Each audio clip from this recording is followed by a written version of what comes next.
So let's dive straight in. We did a little bit of networking. I want you to hit the chat. As I said in the beginning, I want this to be interactive. So it's not me or Janice who will be teaching or doing anything. It's more of like an information sharing workshop. But I want to hear from you. I want to get your feedback. I want you to meet each other. And at the same time, I want you to also share the pain points that you're having when it comes to referrals and how you can grow your business through referrals. And I want also you to share in the chat if you which hat you're wearing, right? Because it will help us to understand also and also to tailor any information and any future events that we will host around according to your needs, according to your questions, according to what are the challenges that you're facing. So if you're a thought leader, expert, if you are a business owner, put in the chat which hat you're wearing. Maybe you wear multiple hats too. Maybe you're doing events, you're an event host, you're in marketing, whatever you're doing, share in the chat and which hat you are wearing in order to help your business grow or get moving forward. Let's dive straight in. The idea of this workshop is to address these pain. I am lucky enough to get to have conversations with a lot of business owners, with a lot of non-profit leaders who are facing, when you have a conversation with them around growth for their business or for their non-profit, they express one or many of these pain points, right? We're not getting enough prospects. So we're all the time striving to get more people interested in what we have to share, in what we have to tell our audience, but we're not getting enough people interested in what we have to share and what we have to sell. So we're not getting enough prospect. Does this sound something like it's a pain point for you? As I said, as I go through the slides, share in the chat, Janice chatting also, and we want to hear your challenges so that later on when we have a Q&A, we have a planned Q&A, we'll go through what you have mentioned. You put in questioning during the presentation too, and we're happy to dive into any questions that come up. We're able to during the presentation, or we'll address them at the end as well. Yeah, because you might forget the train of thought that you have during the presentation. So go ahead there and post your question in the chat. Also, another concerning and pressing concern is a high cost of acquisition. With every channel that basically you can acquire leads from, it's getting highly competitive. There's massive competition. The price of acquiring leads, the price of getting people's attention is rising across the board. Being ads, content, whatever you're doing, right? This is another concern for most businesses, for most organizations that are looking to get more eyeballs and more ears of people who are to get their attention and to get them to listen what they have what to say. Also, another pain point is that it's not consistent. So 1 month it's feast, 1 month it's famine. 1 quarter we're hitting our targets, 1 quarter we're barely going by, right? So this is also another pain point. So these are the things that business owners share and non-profit leaders share, and that are constant concerns, right? Pain points when it comes to prospecting. So that for those joining us now, we're going through the pain points. Two other pain points is when you have your lead generation, you're acting where you're getting people's attention. It's highly dependent on external factors. So for instance, what does it mean? It means that you're getting leads from a platform that you are highly dependent on. For instance, you are doing social media posting, right? One algorithm change and you might be gone. It might be that you're doing a lot of SEO and you're getting leads through SEO. One algorithm change and you might be gone. You might get deranked. So you depend on external factors, on external companies, and that poses a huge risk for the business or organization that you represent. And also, across the board, prospecting is getting more and more competitive. So those are the like everyone is competing for the same pond and everyone is fishing in the same pond. So it seems like you're shouting at a concert, right, in order to get someone's attention, which is getting highly competitive and at times cutthroat competitive. So what are the goals of these workshops? We want to have clear goals for this workshop. The idea is that we reach these goals, that is, we break the correlation. So first and foremost, the most important point and the most important goal is that we want to identify how we can get people's interest, get more prospect while spending less time, money, and energy. So we want to put in less of the resources that I mentioned, time, money, and energy, and we get more high quality leads. So we break the correlation. At the moment, most businesses, they have high correlation between what they are putting in and what they are getting in terms of prospects. We want also to position yourself and your business and your organization for growth. So we want to turn your business and make it more magnetic to get more leads, right? Have you ever noticed that in any industry, in any niche, there are few organizations, they get most of the referrals? Like when you think of a problem, you think of a particular business, you think of a particular organization, right?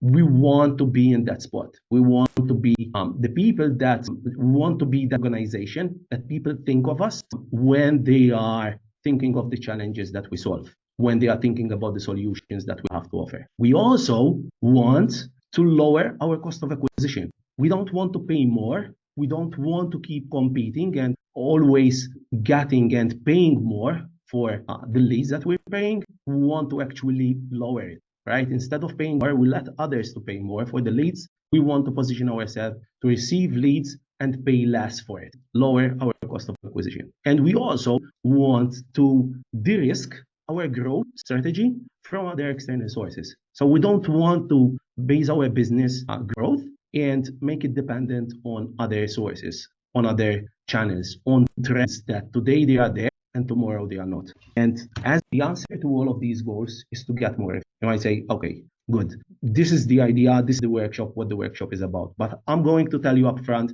what we're going to achieve through the workshop just by showing you how we're going to do it, by getting more referrals, what you need in order to get referrals, and then the strategies that you can go straight after the workshop and start implementing in order to position your business and start getting referrals.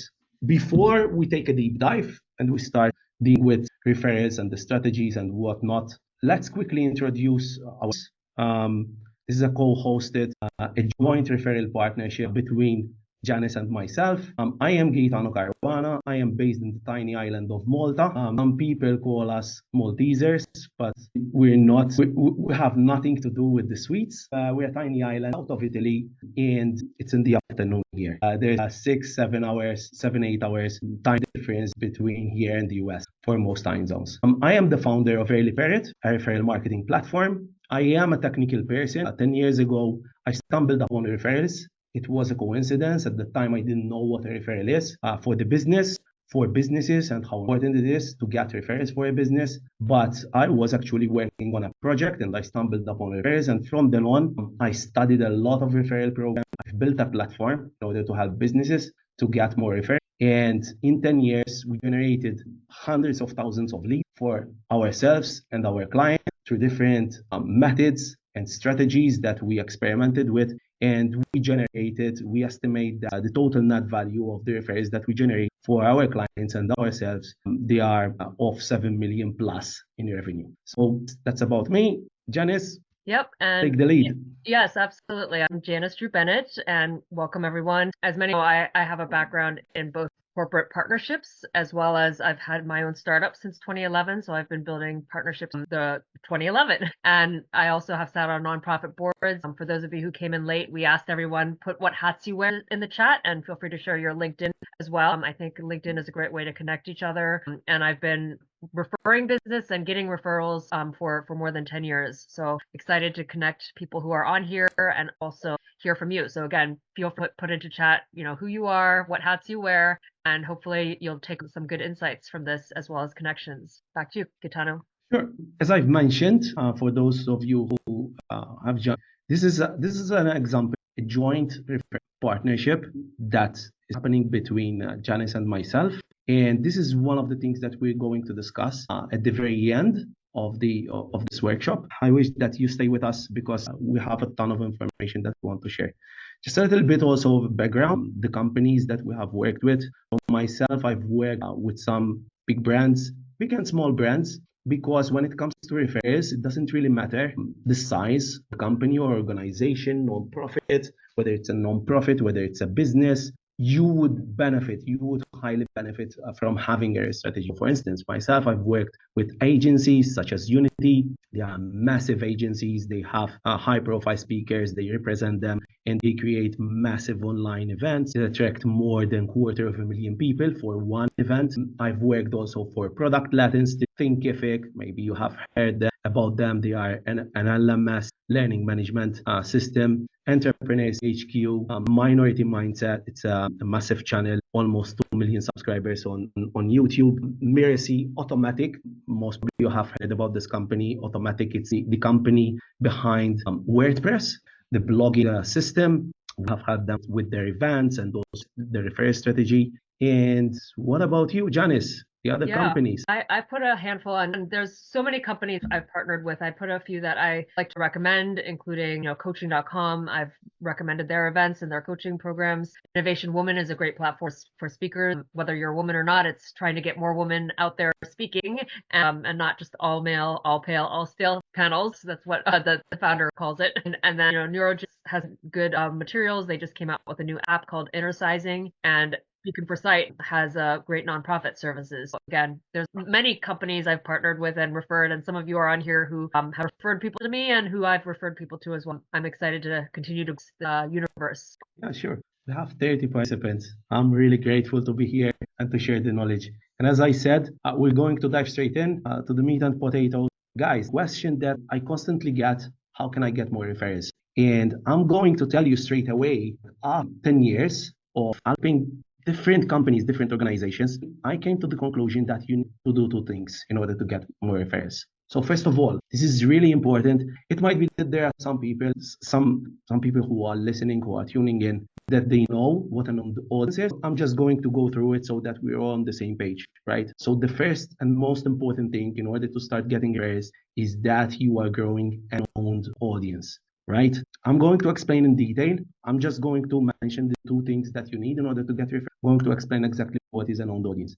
And the second thing is that you have to use the linear prospecting efforts that you're doing at the moment. And once again, some of you might know exactly what linear prospecting is, what linear lead generation strategies are, but I'm going to explain them for the benefit of everyone so that everyone understands what you're doing. If you do these two, if you have these two things you are in good shape to start positioning your business very well in the industry, in the niche that you operate, and also you're going to start seeing results when it comes to referrals. And here on Gitano, before jumping through, there's some basic expected things that, like, you have product market fit, you have a trusted business. So there's kind of baseline how to get referrals. We're not going to talk about that. We're going to go into these two specific strategies. Yes, definitely. In order to sell, in order to get referrals and eventually convert them and increase revenue, there are so many things that come to play, as you mentioned. Yes, Janice, you need to have the right offering, the right pricing, the right attitude, the right deliverables, that you're keeping your promise. There are so many things that make up a business. But today we're going to focus on, let's assume that you have all those things in check or you're working on those, right? How can you literally start getting referrals? Because we get to hear a lot about the benefits of referrals and this and that. I'm not even going to mention the benefits of referrals, right? Because I am assuming that everyone knows what a referral is, what are the benefits, and in fact, you registered and you came in for an event that talks about referral. That shows clearly that you know what a referral is and you want more of it, right? So what is an owned audience? An owned audience is when you have direct contact or you have full control over your audience.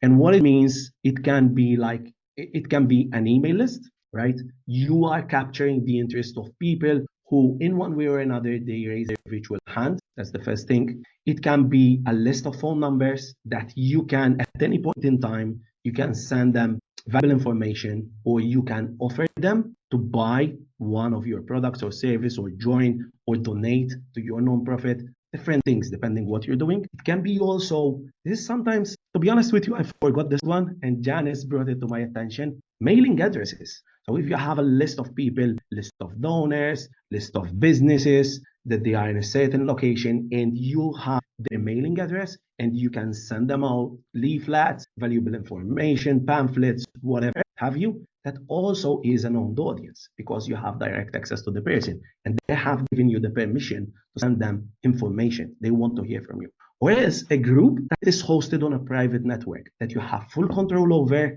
there's no algorithms that can change behind your back. And You might ask, what is the difference between having a Facebook group versus having an email list? It's massive. It's massive. With a Facebook group, Facebook can decide to say, okay, we're not giving that much attention to Facebook. We're not ranking the post in a Facebook group anymore versus a post on the feed. So they have full control how visible you are. So whilst it might be that you have, I don't know, 10,000 members in a Facebook group, it might mean that only 5% of those people are getting the message that you're sending them. Whilst if you have an email list and they've given you permission, you can email them as much as you want, not spam, send them valuable information, nurture your relationship, and eventually you will do the ask. You will say, hey, we have this product, we have this service, we are asking for a donation. Whatever you're doing, you do the ask, right? So you have full control over your audience. This is really important. Without having an own, you can't have a referral program, you can't have a strategy. Let me give you another example before we jump on to the next thing. I've had conversations with event hosts who are doing events on hosted platforms that they don't have control over, such as, for instance, Bright and different platforms that give you visibility to your event, or you're doing events on LinkedIn, right? But you can't control who's coming in, who's leaving. You can't have the analytics. You can't reach out to them directly. You don't own that list, and you can't also strategize when it comes to word of mouth and referral marketing, as we're going to see later on. So these are the 4 different things that make up an owned audience. I want to hear from you. What are your efforts when it comes to owned audience? What are you doing? Whether you are growing owned audience, whether you have had any challenges to grow your own audience, so on and so forth. So keep it flowing in the chat. Okay. So the first thing is that you have to have a growth audience, and by having your own audience, you own your audience. You are going to immediately solve 2 goals. You're going to position yourself for growth. You're going to have a community of people that are going to see you and your business as an authority in the space. They are going to come back from you. They are going to hear from you. You're going to stay at the top of their mind when it comes to that particular topic, subject, challenge, solution that you have to offer. And you are also automatically de-risking your business and your growth from any external sources because you have full control over your audience. So Facebook can block your account, but you can still email people. You can still text people because you have your number. You can still send them pallets at their home, at their business, right? Because you have their mailing address. So is this clear? By having an owned audience, you're going to solve these 2 out of 4 goals that we have set in the beginning of this workshop. Is this clear? Yeah, and Pete put a question asking about when you buy a list, and I just put an answer. When you buy a list, yes, you own it. Then you might not get as good a response to them, and probably more opt-outs and spam alerts. And then when we send email, it often people immediately bail and stuff. But we're trying to grow that owned audience. I'm just wondering if there are better ways to grow it. Yeah, it's a topic on its own, how to grow an owned audience, but basically you can do various lead generation aspects in order to get people's attention. You can do an event like this one. You can speak at other people's event, right? And get people to connect with you, get people to subscribe to your newsletter. You can have lead magnets and offer a free ebook, a free masterclass, different things. You can have different entry points into your ecosystem. And that way, once people raise their virtual hand, they say, yes, I want to get this for free, and I want to hear from you, and I want to hear from your business. That's basically you growing your own audience. It's not easy, but it's the right step in the right direction. So even though it's not easy, as you're going to see in this work, it's in order to start doing the groundwork for your business, and in order to get more referrals, because it's going to have a drastic effect on 2 of the referral strategies that we're going to mention. So thanks for asking the question. The next thing is you have to ditch linear prospecting. And what do I mean by this? Am I anti-ads? Am I anti-SEO? No, I'm not. I personally have never done ads for my business, but that's me. Doesn't mean that it's you, right? But all of these different lead generation or prospecting or getting people's attention, you can call them, you can give them different names. They are of linear fashion. And I'm going to explain it on one or two, right? Let's take one ads. So let's say you're spending $1,000 per month at the moment, and you're getting 100 prospects to listen to what you have to say, right? Not to buy but just to listen what you have to say. Maybe they sign up to your list, and then maybe 10% of them they buy from you. And the maths is working in your favor, right? You're making an ROI. If you want to get $1,000 and you're getting 10 leads, right? Say you want to have 100 leads. What is this? You have to basically do 10 times the work. That's it. And you have to make sure that your operations scale, your ads are performing, you have to constantly tweak your ads. It's a lot of work. I can tell you, it's a lot of work, right?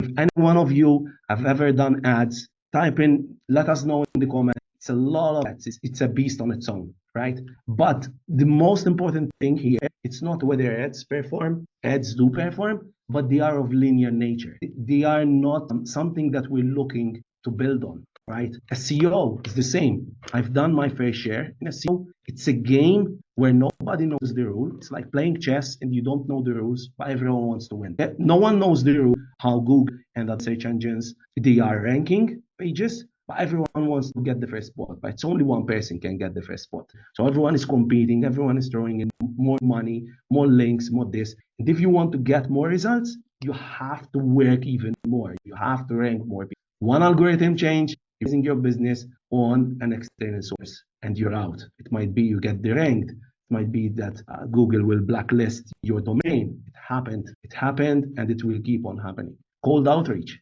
If you're sending 1,000 emails per day and you're getting 100 leads and you want to have 500 leads, what do you have to do? You have to send that. It's a Mets game. That is what they tell you. This is linear approach. This is not something that necessarily we want to keep on doing. We want to have a different strategy. We want to work smarter. We want to have something that is leveraged. Same for organic content. With the advancement of AI, it became like you shouting at a concert, because in 1 hour, I can generate as much content as an expert in the industry, right? It might be it's not of high quality, but still it's content that can be processed by search engine and it can rank. So all of these lead generation and prospecting, it's of linear nature. So the answer to that is you have to do less of this, and you have to start focusing on something that is leveraged. And this is a quote that I really love from Archimedes: give me a lever long enough and the fulcrum on which to place, and I shall move the world. So one person can move the world through the power of leverage. It's really important that in business you understand leverage. Pretty sure that you understand leverage. And it's all about leverage. Because if I had to go back, if I just entered into an industry and I'm doing ads, I have the same competitive advantage as you who have been 10 years, 20 years in business, and you have a massive audience. Why? Because we're still doing the same ads, we're still attracting the same people, we're still targeting the same people. It might be we're using different strategy when it comes to ads, or we have different ad spend, but we're still targeting the same pool. You, as an organization who 20 years experience in a particular industry, you're not leveraging your audience. You're not putting that audience to work. You're not leveraging the growth and the success stories that you have already had in the past. And all of these linear prospecting doesn't take into consideration your success stories, your past successes. And that is what Referrals does. That is why it's leveraged, as I'm going to show you. Is this clear? Janice, you want to add something? It's clear to me. I think we all know, and we're here because we want more referrals and we want more than we can handle. Kitano. That's it. So by having a leveraged system, getting leads and prospects, you're going to unlock the other two goals. That is the whole goal of this workshop. You're going to break the correlation. You're going to work less, because others are going to send you referrals, are going to send you leads. I'm going to show you how. And you're going to lower the cost of acquisition because you're not spending ads, you're not doing more content, you're not spending money on SEO, or you're spending less because you are doing less of linear prospecting. So basically, by having your own audience and you are asking for referrals and you're working on your referral strategy, you're going to unlock these 4 goals that I mentioned in the beginning. So now we know what we need.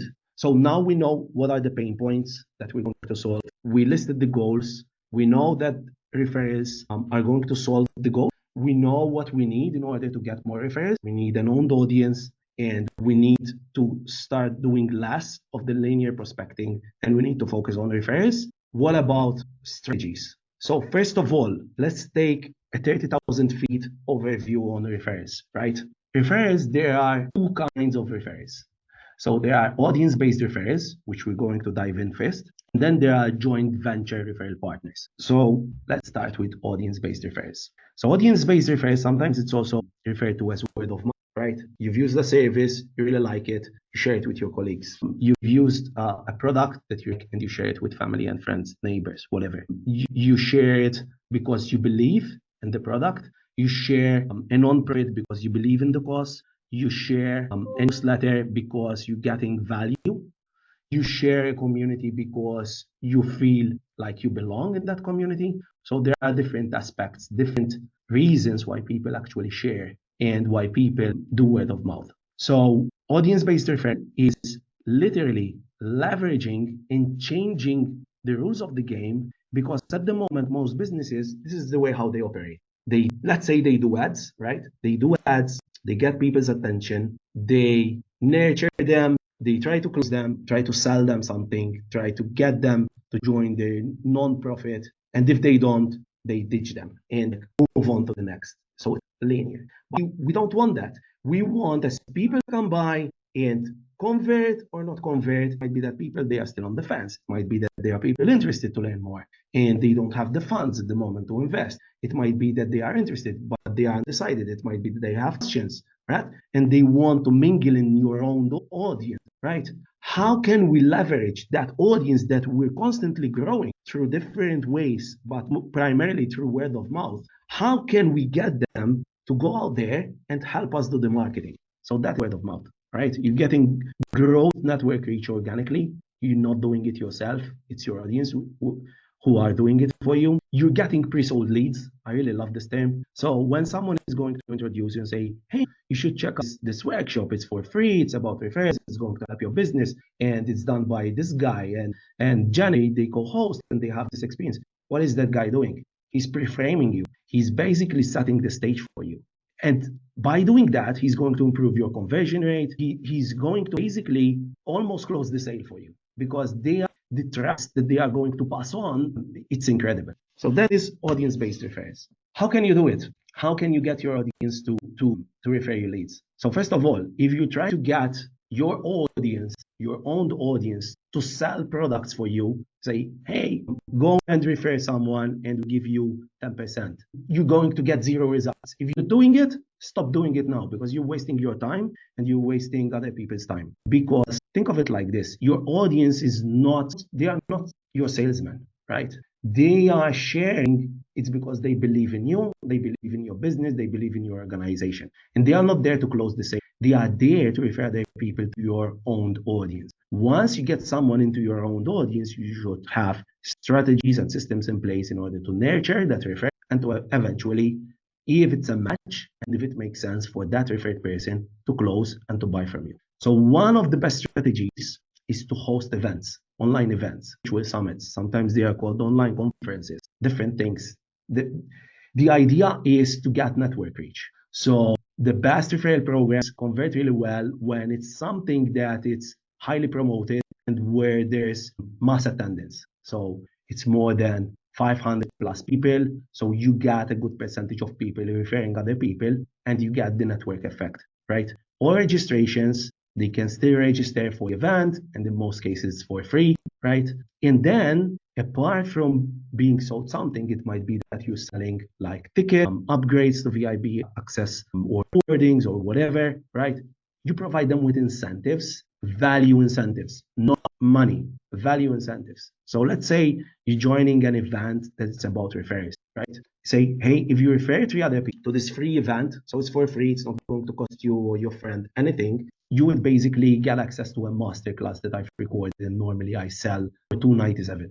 You get it for free. Refer 3 other people to a free event and you get it for free. So I'm giving you more value just by sharing my event, by getting more people inside my ecosystem. And I know that out of those 3 people, like from 10 people that I get, that is going to potentially translate into one sale. So that's the whole idea.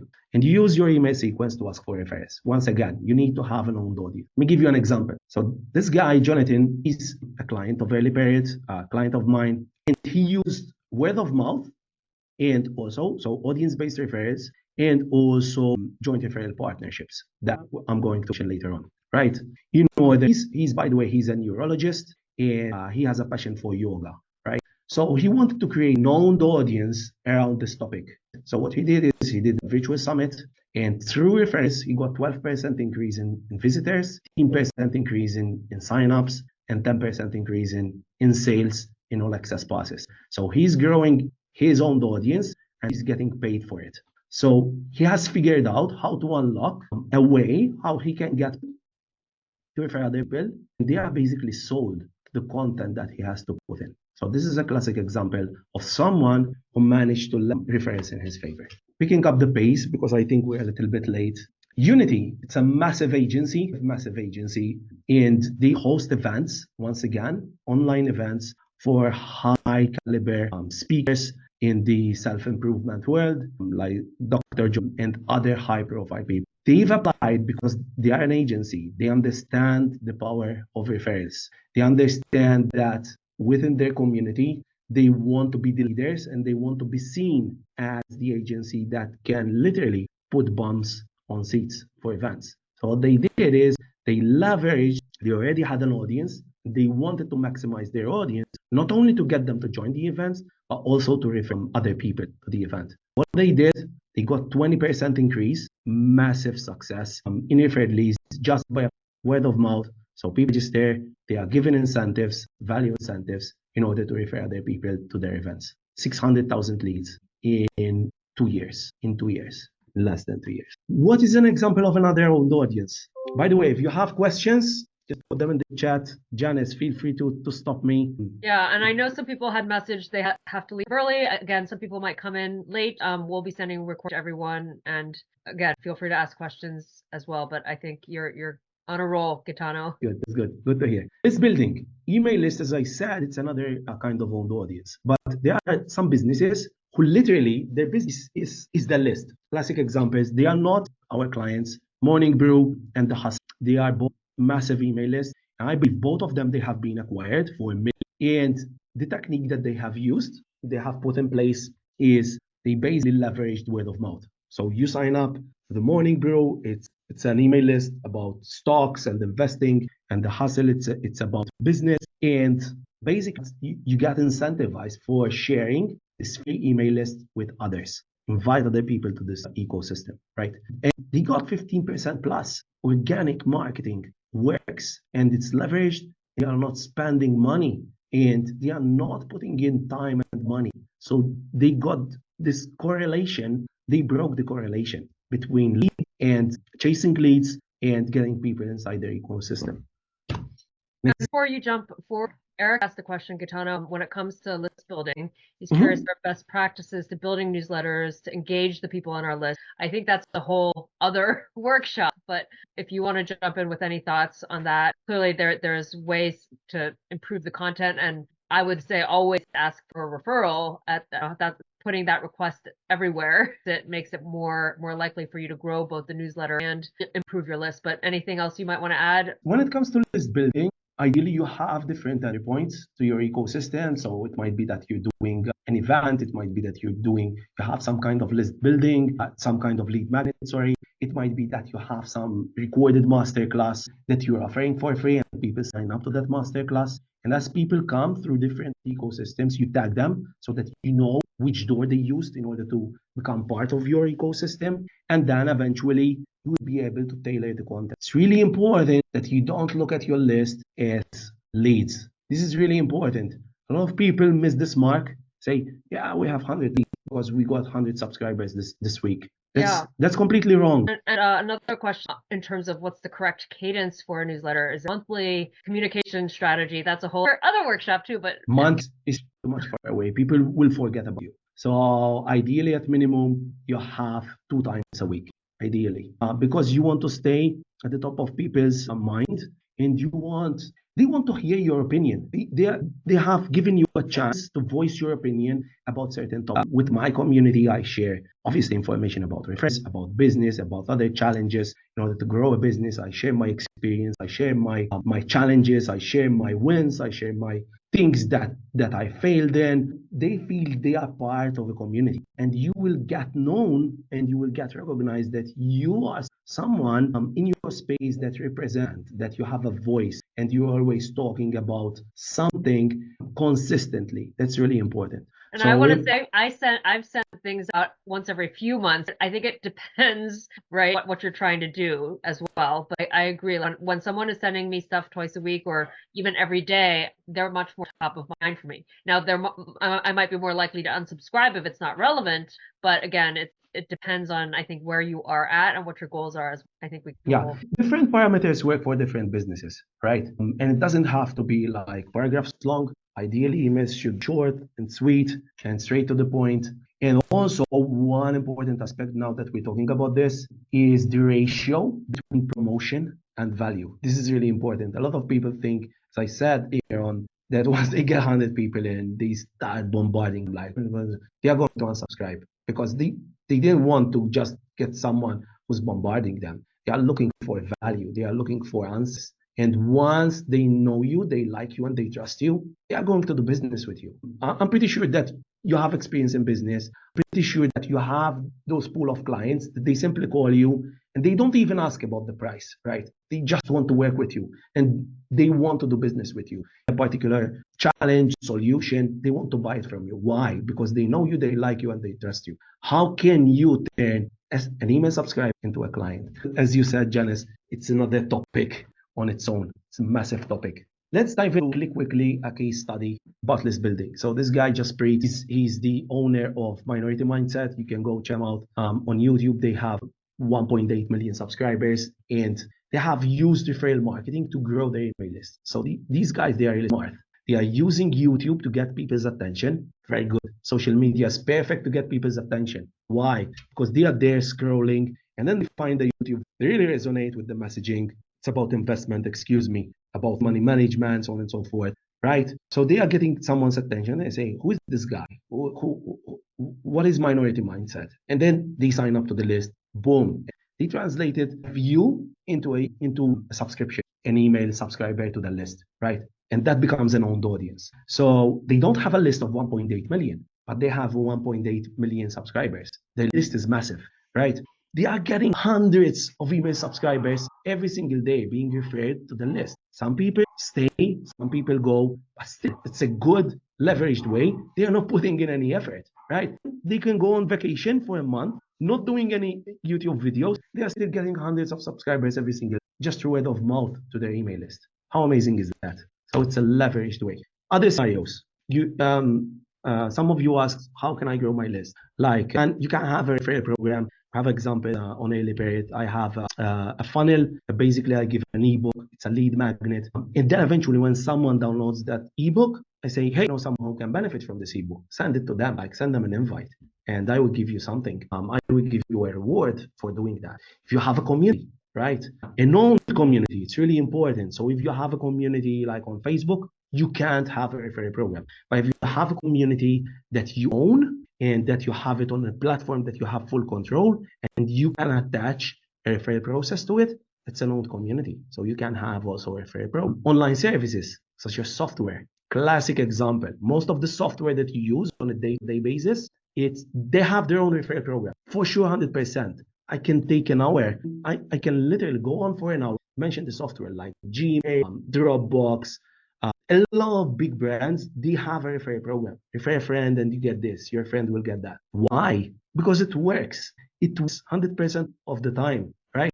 You're going to get referrals, pre-sold leads. Commerce. How many of you bought something online and immediately they say, refer a friend, join the email list so that you become part of your own audience. And then eventually they give you a discount. And then if you share it with your friend, you get another discount. Why is that? The first step is to get you as part of their own audience. So they can send you valuable information plus some promotion. Then eventually ask for referrals through a channel that they own. Digital products. I can keep going on and on. This is another testimonial from Partner Hackers. Partner Hackers, they are a platform that help businesses to get more partners. They got 11% increase in leads for their event and membership. So they have a membership like a community and they applied word of mouth. We had them to apply word of mouth and they got an 11% increase in leads. So they grew their community 11% just by having word of mouth, just by facilitating. So let's be clear. at the moment, if you have a business that's working, that's delivering on its promises, you might be getting some referrals, right? I don't want to make you think that you're not getting any referrals, but you don't know who's sending you referrals, which channel, where they are getting referrals from. By having a strategy, you will definitely increase the number of referrals that you're getting, and also you would be able to track who's sending you referrals. So you can devise them, and you can also reach out to them and understand how they are getting your referrals. So yeah, there are different strategies depending what you're doing. There are better tested strategies. We've tried different things. Like for instance, we've had authors to sell their books, or they give away their book in order to get more people inside their own audience. It's always the same strategy. Like go out there, check any business, check any expert, any coach, check your competitors, what they are doing. It's always the same strategy. Get an own audience and use the leveraged lead generation. So with authors, they can give part of their books or their books completely for free. There are some authors literally they will ship it for free, or you only pay for shipping, but then eventually they got a lead inside their own audience and they can ask for referrals. They can take it to the next step. Podcast hosts. Some podcast hosts that they simply put out podcasts out there on social media and they are not owning their audience. Massive mistake. Massive mistake. If you're doing podcast, make sure that you always include a way how you capture the interest of your audience, right?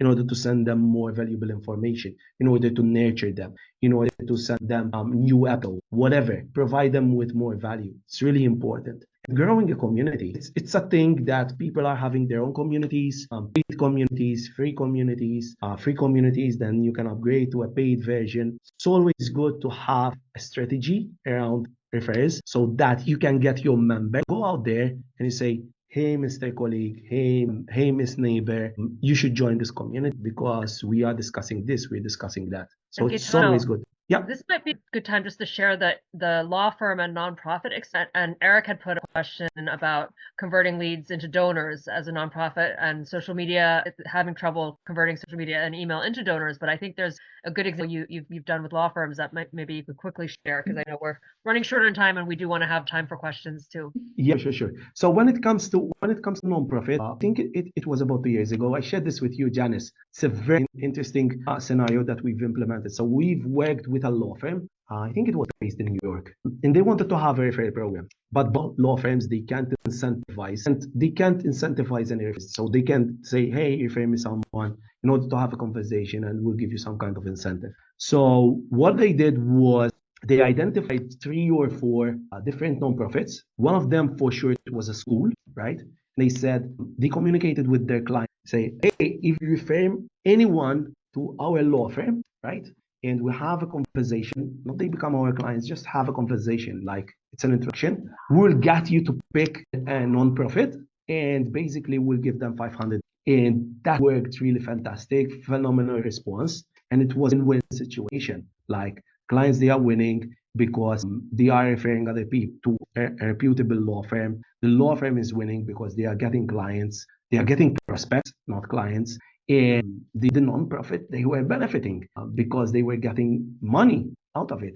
And in the end, it's a cycle. Like the fact that nonprofits, they're getting money out of this law firm, they also endorse them in the sense of, say, like improve their branding, so to speak. So it's a good technique if you are a leader in nonprofit and you're looking for these kind of opportunities. You should start thinking about strategic partners. You have a section about joint referral partners. Yeah, and I think it's a whole other workshop on how do you convert your leads into donors or into sales. That's definitely a whole other topic. One other question is, if you don't have your own ebook, as someone looking for potential investors, what you could create an ebook or partner with someone. But I think that's also a whole other kind of webinar on coming up with specific strategies for reaching your audience. You identify the most burning questions that your ideal clients they're constantly bringing up, and translate that, put in writing what you have, what you answer to those questions, and just give it away for free. Like give the secret sauce, and people will come to you and they will use your service. Sure, 100%. It has always worked. So that's one way. This is another, I think we're almost done. Let's just jump. This is another example of a client that they use a 5-day challenge. It's a way how to capture people's interest, and they've used word of mouth in order to get people to the challenge. It's a way how to get a team of people, like a workshop across multiple days in order to solve one particular problem, their business in a particular area. And they've used someone that used word of mouth in order to get more people. And she did her business, she reduced her expense, and she got better conversion rate and more people. I wish that we had more time. I want to be respectful. I will continue. So those of you who need to leave, we're going to send the recording, but this is really important. The second part is also really important. We also have a Q&A. So those of you who can stay, would highly appreciate if you can stay, because we're going to be a little bit over. So that is audience-based referrals. Now, one question that you might have, might say, hey, but I don't have an audience. What shall I do? Like, if I'm still standing out, I don't have an audience. I don't necessarily have enough people to ask for referrals in order to be meaningful for me. I have the solution to that. It's joint referral partners. And you, by the way, you can apply both of them, and ideally you have a strategy around both of them, right? You have an audience-based referral in place, even though you're still small or medium size, in place, because as you're getting leads through joint referral partners, you want to leverage the leads that are coming into your ecosystem, the people who are entering your ecosystem, to already have the word of mouth strategy in place. So if you get 100 people through joint referral partners, you start getting 15% on those 100 who have been referred to you through joint referral partners. So let's dive in. Joint referral partners, what are they? Joint referral partner, it's basically other businesses. They are not affiliates, by the way. They are other businesses that you identify inside your ecosystem, inside your industry, and it makes sense for you and them to collaborate together. But collaborate, you get to hear the collaborate. And what it means in most cases is you hop on a call, let's collaborate, and I try to sell you something. This is not the case. The idea of joint referral partners is that you identify key persons of influence in your industry. Who is that person who owns an audience? So we're getting back to the owned audience. Who owns an audience of your ideal clients and who can help you to literally push your business 2x, 3x, 5x your business, right? So that's the first thing. Identify these key person of influence. And also, most important is that you identify the three wins. So it's okay. Most people, the way how they deal with joint referral partners is they identify an influencer, they go to them and they say, hey, influencer, promote my product and I will give you 25%. I give you 50%. That's completely wrong. That's not the way how you can get joint referral partners. To get the ideal joint referral partners, that you have to identify the three wins situation. Win, win, win. What are the wins? The three wins. The three wins are a win for your partner. So how can you help him or with the challenges that he or she is facing in order to grow her business, in order to grow her own audience, his own audience, right? So what can you provide to them in order to help them to grow their own audience? So here comes to play your own audience. If you don't have an owned audience, you're going to be stuck because you have nothing to put on the table, right? You have nothing to offer. So that's the first win. Second win is, what is the win for your prospective joint referral partners audience? So what messaging, what offers, what values can you pass on to their audience?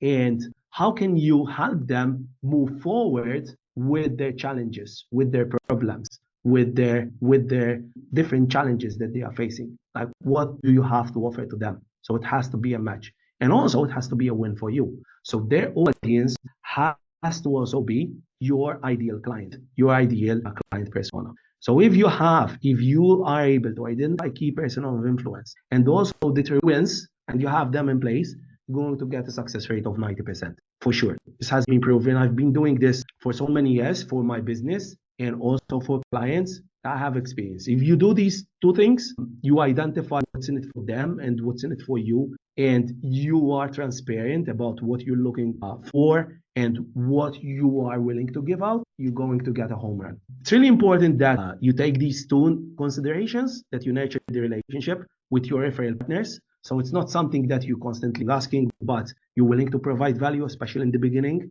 and especially if you are smaller compared to their own audience. So you are willing to put in the legwork and willing to bridge the gap, so to speak. And also you have a very clear understanding how you're going to leverage their audience. So once they pass on the mic to you, you're very clear how you're going to leverage that opportunity. So these are the four main things that I mention when someone is interested in identifying joint referral partners. Janice, if you have anything to Yeah, share, I mean, I know you have a lot of experience there's here. so many different types of partners when you're partnering in the business world. The joint venture referral partners, there's value added resellers if you're partnering with a technology and you're able to deliver additional service on it. So there's lots of different types of collaborations. And like we said earlier, it's customized based on your audience, your business, your nonprofit, but there's some general concepts that I think apply to everyone as well. And for those of you who just joined, we're running a little late, so I think we're going to wrap up the content, but we're also going to stay on if people want to introduce themselves, if they have extra time, where we can do a little bit of networking at the end as well and Yeah, sure. plan future workshops. I think we have 2 slides more, something like that. Okay. Yep. Go ahead. Yep. So collaborations, this is a word that I frequently hear. It's commonly misused. So as I said, a lot of collaborations mean I'm going to sell you something. But when it comes to joint venture referral partners, as much as possible, try to delay the ask. So it's like a plane wants to take off. The longer the runway, the more value you provide up front. Trust me, it's going to work. It's going to get you the benefit. So put in the legwork, provide value to their audience. You got to get the value out of it. Because once you strike a couple of joint referral partners, then all of a sudden doors start to open, your audience start to grow. The more your audience start to grow, it's a ripple effect. The more joint referral partners would start approaching you, so not you approaching them, and you start leveling up. You start becoming a key person of influence. And once you become a key person of influence in your industry, everyone wants to collaborate with you. These are just some examples, some ideas. It's not the intention of this workshop to go in different kinds of collaboration, just to plant a seed in your mind. What are the collaborations? What are the best ways or the most common ways how you can collaborate with joint referral partners? Like you can do giveaways and cross promote to each other's email audience. So as you see, it's becoming really important that you have an owned audience. And sometimes if you have a partner that has a budget too, that's again where you're reducing your own cost because your partner has market development funds or they're hosting the webinar, so your costs get reduced. You're using their own audience, their software, their technologies, their budget to get more out there without your own spend. Yeah, sure. Co-host webinars. This is a classic example. So we came together. I said, yeah, know a thing or two in the referral space. Let's teach others. Let's do it. We're not looking to gain anything. It's just to get to know more people, spread the word, plant a seed. That's it. We know that we're going to get a ton of value out of it. First of all, connect with all of you. We're really grateful to have you here. So you can co-host webinars. So that's also another way how you can grow your own audience. Because a lot of you asked about how you can grow your email list or your own audience, right? You can do workshops. You can cover each other on social media. Say, hey, this business partner, it makes sense. Go and check them out, and you cover them on social media. And you can invite each other on your own, on each other's podcasts, right? You have a podcast if it's a thing for you. Offer bundling if it makes sense, like value and resellers, right?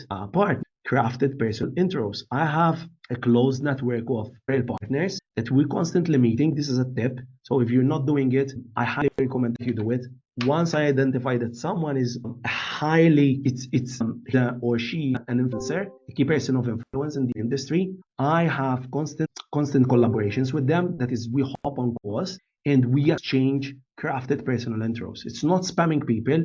It's as we're having conversations, as we meet different people, and I identify that this person should meet Janice, I do the introduction. And it's amazing what gets out of introduction. So if you have 10 other people that you're collaborating with, that you're constantly sending and receiving referrals from, it's almost like a word on its own. You can have a business just out of crafted personal intros, if they are right and if you have the right referral partners. So trust me, it's really valuable to have joint referral partners if you're doing it the right way, if you're identifying the true wins, and if you're identifying the right people to partner with. One important question is that you always keep this in front of you and you always ask yourself, what's in it for them?